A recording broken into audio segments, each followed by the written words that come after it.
Hey, my name is Kobe, and I'll be presenting my strength, the weakness, and opportunity threats on physical therapy. Just to start off, I'm 24 years old from Atlanta, Georgia. Um, I'm going to Greenville Tech. I've been going on and off for about 6 years, just trying to figure out what I wanted to do. I finally settled on physical therapy as my career path.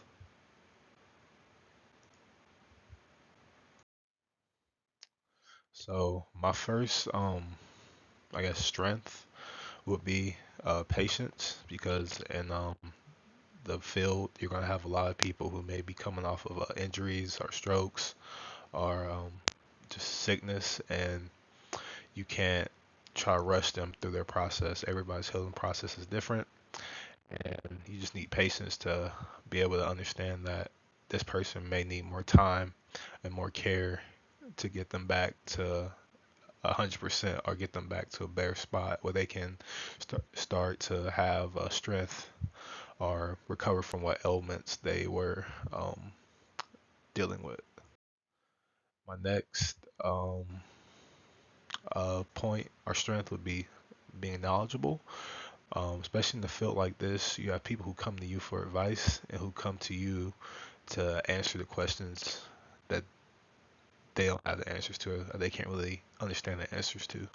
And you want to be able to knowledgeable just in what you do, how you do it, and also in a way that you can explain to them because you're only with a certain patient or a certain person for like a certain amount of time, and you want to be able to relate to them to things they can do at home that can also help them in the long run. My third strength is positivity. Just because, for example, there's a guy that goes to my gym who suffered a brain aneurysm, and just a few months ago, he had to relearn how to walk. He had to relearn how to stand, and this took 7, 8 years. And just a few months ago, he did his first jump for the first time since the injury. And in that time, I'm sure things got dark for him, and he just wanted to give up, especially basically relearn how to do everything over again. But that's when positivity comes in, and just be able to, be there for people, because sometimes people, myself included, push expect more from what they can actually do, and when they can't achieve that, they get down on themselves, and that's when you just need positivity. Just push through the next day. Like, don't worry about what you can't do all the time. Worry about what you've done and what you're going to do. Um, Also, just being realistic, setting realistic goals. When you come in with a plan, and so people know, like, okay, this is what you should expect by this amount of time working with somebody or them or working out or anything like that. Just because you don't want people to have like, oh, 2 sessions and I'll be fixed when it could be a 3, 4, 6, 12 multi-year thing before they're back to feeling like they were before. So I just think you need to be realistic with people and let them know the expectations they should have up front. Um, my first weakness is balance, just because it's a very demanding profession, and I know that my dad, who's a physical therapist, sometimes he spends, his time at home just trying to work out plans for people, and I just know that I struggle with balance now because trying to figure out how to work 2 jobs, go to school, and still make time for your friends is tricky.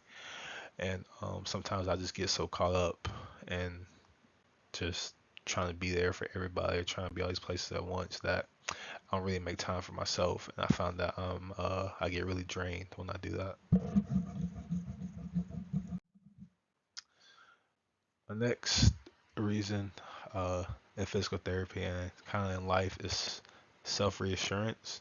Just because you may have laid out a great plan, you may have studied really hard for a test, you may have got really hyped up for opportunity, and things kind of just fall through.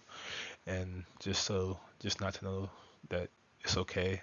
Things don't always work out how you plan, but you can't get down on yourself.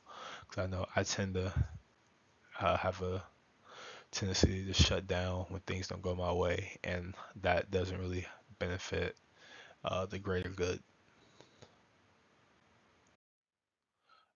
And my last weakness is pride. Um, just the fact that pride comes before the fall. You can't be too prideful. You can't think you're too good to learn. You can't think you're too good to adapt new strategies, and you can't really have a my way or highway attitude because things are forever changing, and you need to be able to change with them.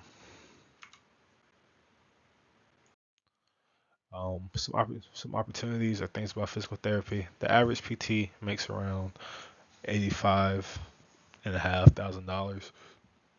There's a anywhere I put 25%, but anywhere between 18 and 25% growth rate year over year for the next 10 years or so. And some of the things you do are just use exercises and different types of techniques, along with hands-on therapy to help people just ease their pain, gain mobility, and also do prevention strategies too, so they don't injure themselves in the future. Just a few more opportunities. You do need to be licensed by the National Physical Therapy, or sorry, by the Federation of State Boards and Physical Therapy. I didn't put this in here, but you have to get licensed in each state that you want to work in.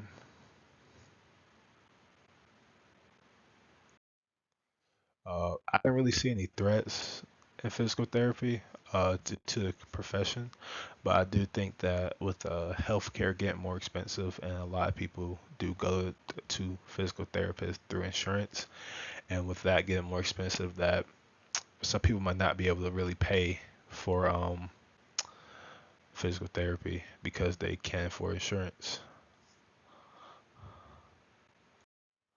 And just in conclusion, uh, I'm really grateful for this project. I think it was good to kind of lay out a plan, a small plan that I can see how to map it out. And in the future, when I experience some of my strengths or weaknesses, I know how to react or how not to react so they don't weigh me down.